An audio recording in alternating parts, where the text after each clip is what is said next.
Hello students, I hope you all are doing great. Well, I welcome you all in another video.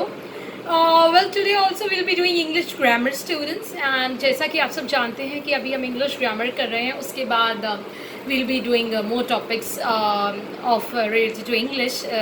I'll be covering listening skills also, like reading skills, speaking, writing, and then we'll be doing literature also. I hope you all are able to understand my videos, and if you face any problem, please do message me so that I can solve your query, and your feedback is important. If you think that you're not able to understand something, then please message me.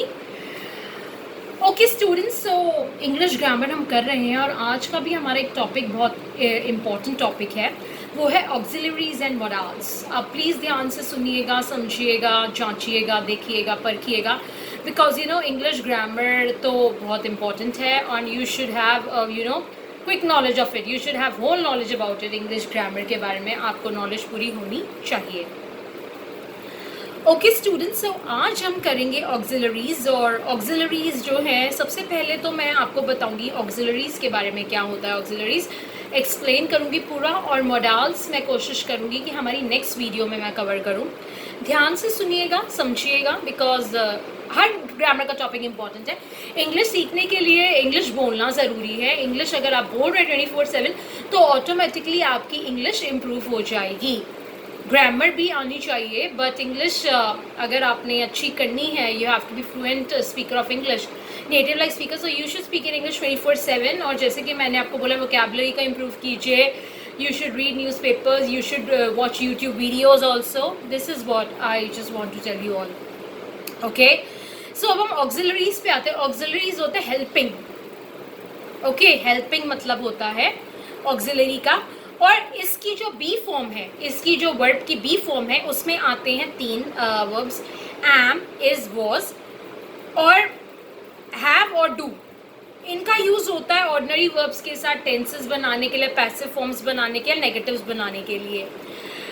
अब मैं आपको इसका जो है use बताती हूँ. B का use कहाँ होता है? बी में आते हैं हमारे कौन कौन से आते हैं? एम, इज़ और वॉज.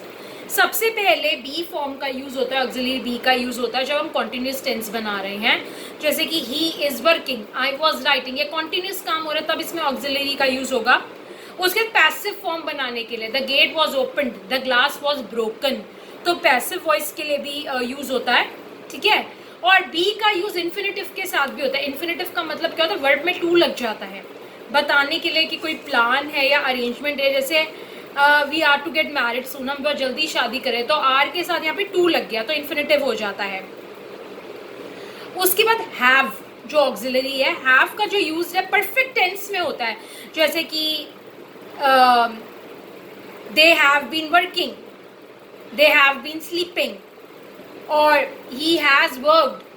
हैज़ भी उसके अंदर ऑक्सिलरी का काम करता है. और हैव टू का यूज़ इन्फिनेटिव के साथ होता है. टू हैव का यूज़ टू के साथ होता है. हैज़ का टू के साथ यूज़ होता है कोई ड्यूटी बताने के लिए, जैसे I have to do this work, मुझे ये काम करना है.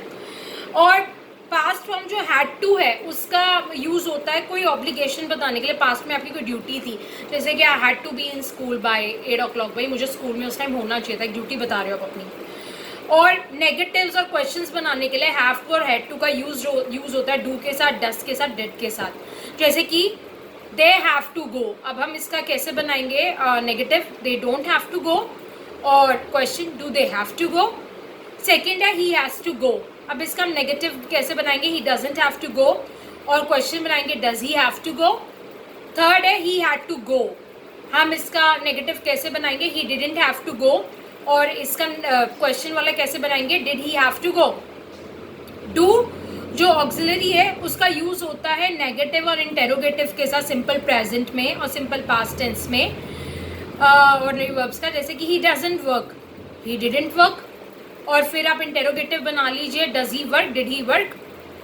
और रेपिटेशन अगर आपने अवॉइड करना है किसी ऑर्डिनरी वर्ब का, जैसे कि do you know him, yes I do, ये नहीं है yes I do know him. उसके बाद डू को एक एफर्मेटिव नेचर, एक पॉजिटिव नेचर, एक स्टेटमेंट के पॉजिटिविटी पे भी एम्फोसाइज करने के लिए यूज़ होता है. जैसे you do look pale, you do look sweet, emphasis हो रहा है उस पर. और इम्पेरेटिव में जो आपको पता है इम्पेरेटिव सेंटेंसेस कौन से होते हैं, डू का यूज़ होता है रिक्वेस्ट करने के लिए, इन्विटेशन के लिए, जैसे कि डू बी क्वाइट, ठीक है, तो यहाँ पे डू का यूज़ होता है। Students, this was my video for today. I have cover auxiliary topic, मैंने ऑक्सिलरी का टॉपिक इसमें कवर किया है। नेक्स्ट वीडियो में मैं आपका मॉडल्स का टॉपिक करूँगी। I hope you are able to understand the video. If you face any problem please please please message me, और मैं ऐसे वीडियोस अपलोड करती रहूँगी, और फिर देखते हैं कि जल्दी से जल्दी आपको किस तरीके से और कोर्स आपका listening skills, reading skills, writing skills improve करने हैं। यही मैं उम्मीद करूँगी कि आप लोग, you all are working very hard, please be safe and keep working hard, stay safe, be healthy, happy always, work hard and become native like speakers of English. Improve your vocabulary, watch YouTube's channels. This is what I am telling you all.